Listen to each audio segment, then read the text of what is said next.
تعالوا بقى نشوف ماما عملت لنا ايه. عملت لنا تفريزات للبطاطس، وبصوا عشان تبقى معاكي سنة كاملة. تعالوا نشوف بقى ماما عملت لنا ايه. واحلى من تفريزات، احلى قصدي من بطاطس شركات كمان. اعمليها في البيت انضف مليون مره، وتقعد عندك زي ما انت عايزه 6 شهور سنه في الفريزر. طلعي واقلي على طول. لا لا لا، تعالوا تعالوا تعالوا. جيبي البطاطسيه تغسليها كويس جدا من اي طينه فيها، اي حاجه فيها. شويه حلوين كده هيوفروا معاكي كتير جدا، يقعدوا فتره طويله. نقشرها بقى كده كلها. خلاص هي اتغسلت غسله نظيفه.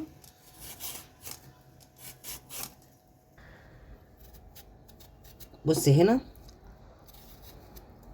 هقطعها كده اهو. بصي صوابع متساويه. بصي الصباع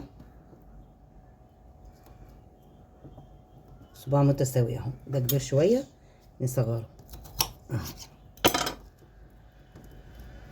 هتلاقيني كده اهو.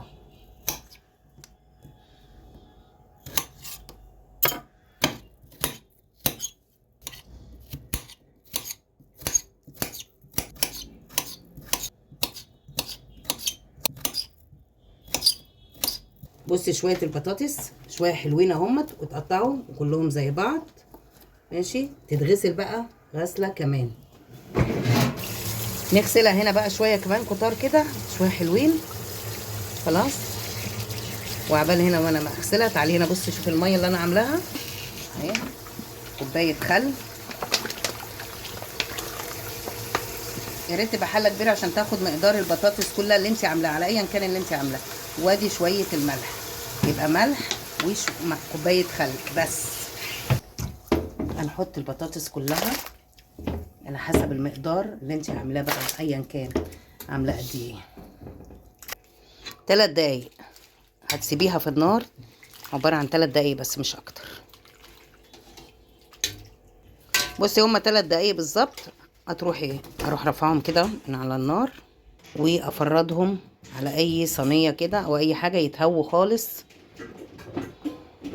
بصي انت حتى هتحسي بايدك ان البطاطسايه بصي داخله في السوا اهي، بس طبعا مش مستويه قوي. خلاص انت كده هوتيها. دي طريقه الشركات الكبيره اللي بتفرز البطاطس الفارم فريتس وتعملها. سيبها بقى لما تتهوى خالص ونعبيها. شوف معاكم ازاي. هنا هسيبهم عشان يبردوا. هدلق عليهم قد كوبايه زيت كده، عشان البطاطسايه تبقى ايه، مش ماسكه في اختها التانية، لا يبقوا متخاصمين عن بعض اهو. تيجي تطلعي البطاطس تبقى سايبه كده في ايدك، وانا هنطلع كمان الكيس هيكون على قد الوجبه اللي انت هتعمليها. بصي اهي شويه صغيرين، هي اقل من نص كوبايه زيت بس تتهوى، ونشوف هنعمل ايه تاني. ايوه كده. هنحفظها في قلب اكياس محكمة الغلق، لا فيه هوا يخش لها ولا اي حاجة. تعالوا نحمر بقى شوية بطاطس كده فارم فريتس، ونوريكم بقى طعمها وقرمشتها. تختلفش حاجة خالص عن بره، واحلى كمان ومضمونة. الجميل اهي.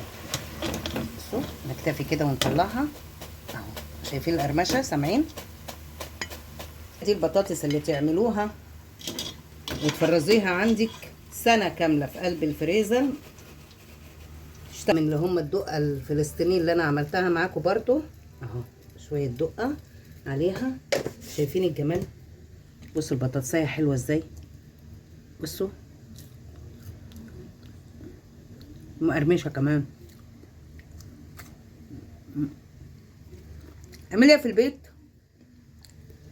تقعد معاكي من سنة كاملة اهو. حطيها في الفريزر وطلعي ايه على طول مقرمشة وجميلة، وانضف مليون مرة من المصانع والمحلات، قصدي من المصانع.